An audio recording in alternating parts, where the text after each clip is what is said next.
तेलंगाना में बीआरएस की बहुत ही बुरी हार हुई है। आपको बता दें, बीजेपी पहले से वहां पे गेम में नहीं थी और कांग्रेस ने भारी बहुमत के साथ इस तेलंगाना स्टेट में अपनी सरकार बनाने के लिए दावेदारी पेश कर दी है।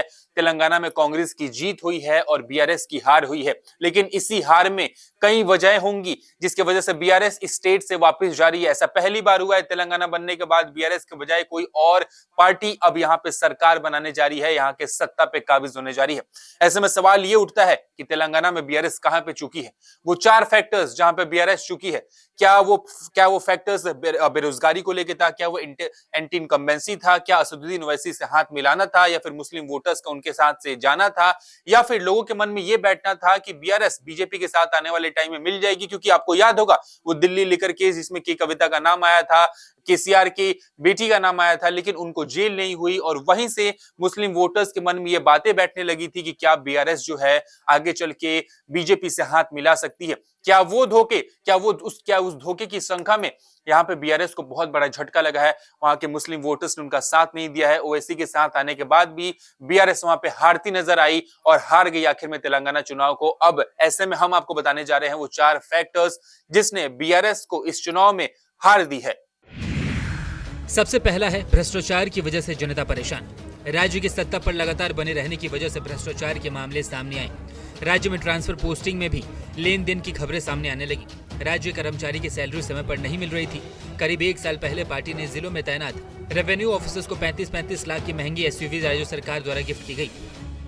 यह मामला भी काफी ज्यादा सुर्खियों में रहा था और जनता को यह एहसास होने लगा था कि सरकारी अधिकारी और सरकार मिलकर भ्रष्टाचार कर रहे हैं। इसके अलावा कोरोना महामारी के दौरान भी राज्य सरकार ने बड़े कदम नहीं उठाए।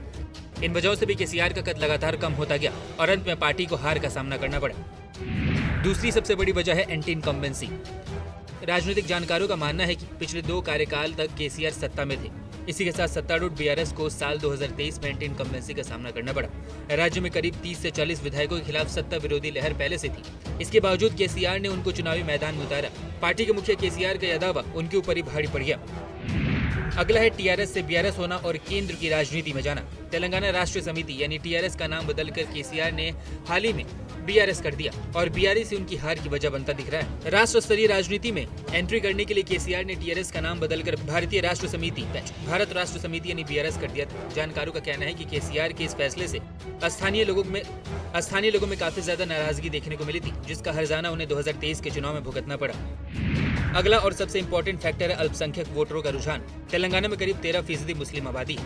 राज्य की कुल 119 विधानसभा सीटों में करीब 1/3 पर मुस्लिम मतदाता हार जीत तय करते हैं, यानी 46 सीटों पर मुस्लिम मतदाता किंग मेकर की भूमिका में है।